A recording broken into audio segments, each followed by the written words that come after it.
We need to talk about the silent genocide happening in Congo, the exploitation of Congolese people. Okay, what we need to do is get down to the bottom of this. This is their president, Felix Shits, whatever you can't, I can't say his last name, whatever that is, T. So this is who we need to be contacting. We need to be piling his office up with letters and his email and his fax, whatever they got down there.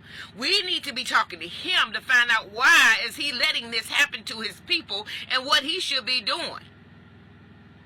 Because for some reason, we still have slave mentality where we think that talking to our government, hey master, what you gonna do for us? What you gonna do for them people?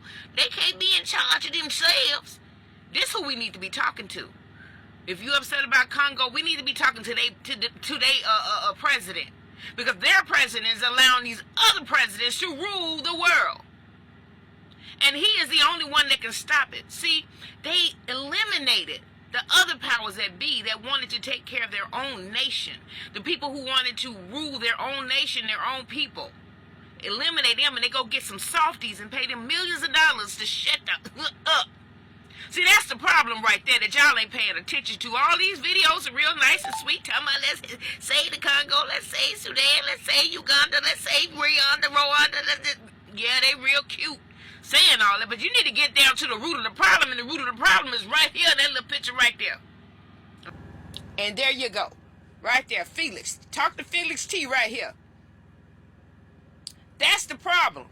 See, what America did, America got together and decided to go over there, unalive a lot of people, make a lot of threats, and get the other president to step down. Because when they get a president that wants to have their own power in places in Africa where we want to steal all their minerals, or Russia or Britain that wants to steal all their miracles, they get rid of the person that's in power that's going to care for the people, and they hire somebody, they get somebody in office like this.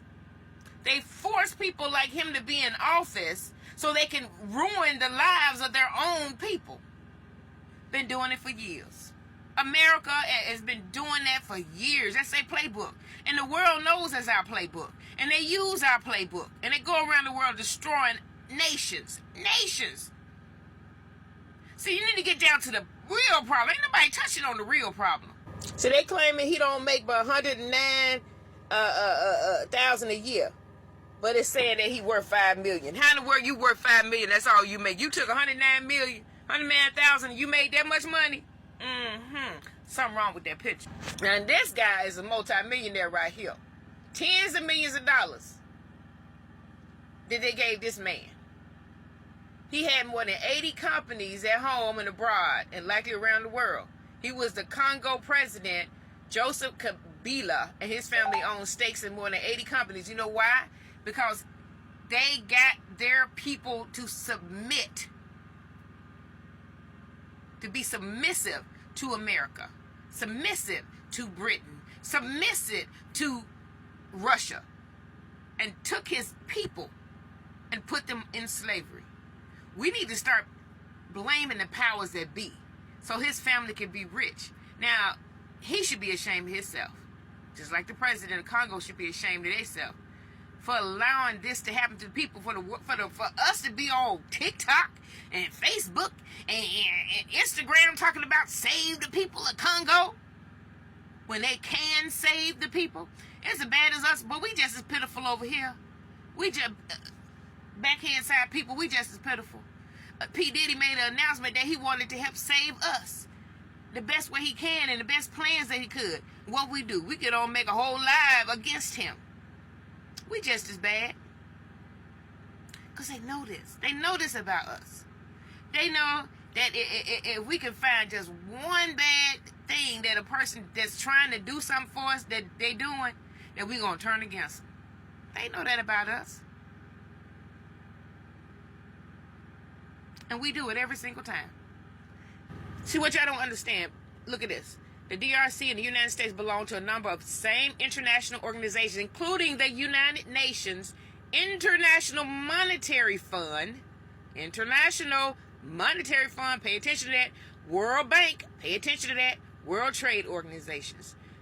we as Americans cannot have the things that we have here without trading with other nations. Because Americans haven't been able to build these things without other nations. Just like America hasn't been able to build without us. Yes, us. And when they feel like they've gotten enough wealth and they've got enough ideas out of us, they want to eliminate us. That's how they work. We need to wake up on the truth and not all this fluff that we are doing online. Save the Congo, save the I people, save the P people.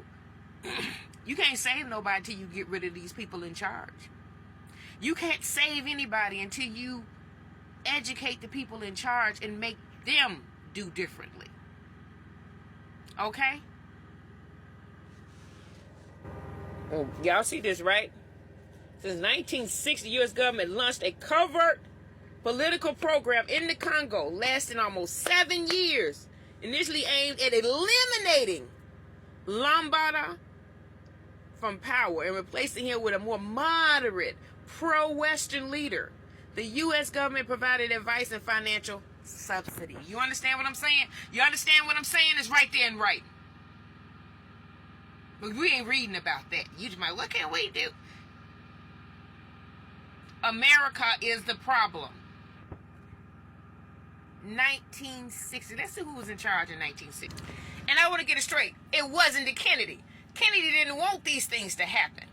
Okay, I'm going to tell you who ordered this hit on this man. It was the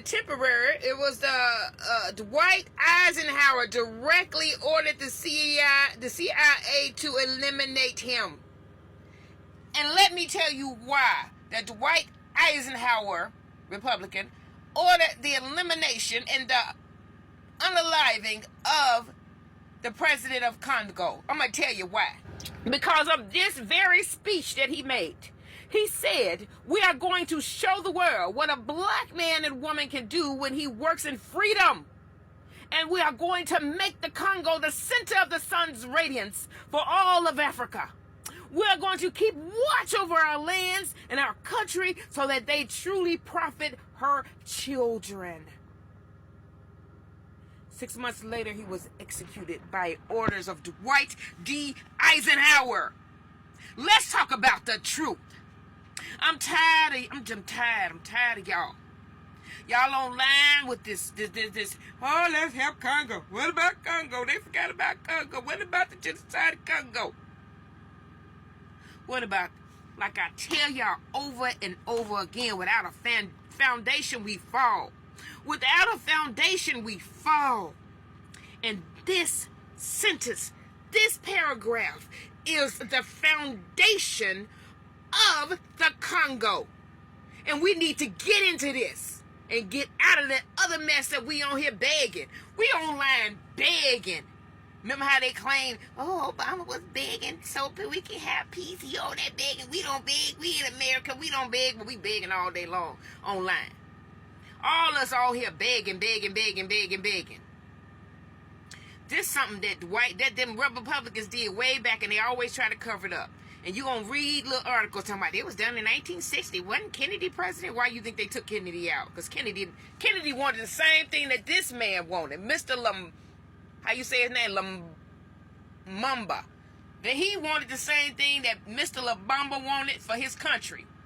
But America needed their resources, and people like Dwight D. Eisenhower and these 1%ers y'all claim y'all can't stand, y'all need to get them. We need to do something. We need to do something.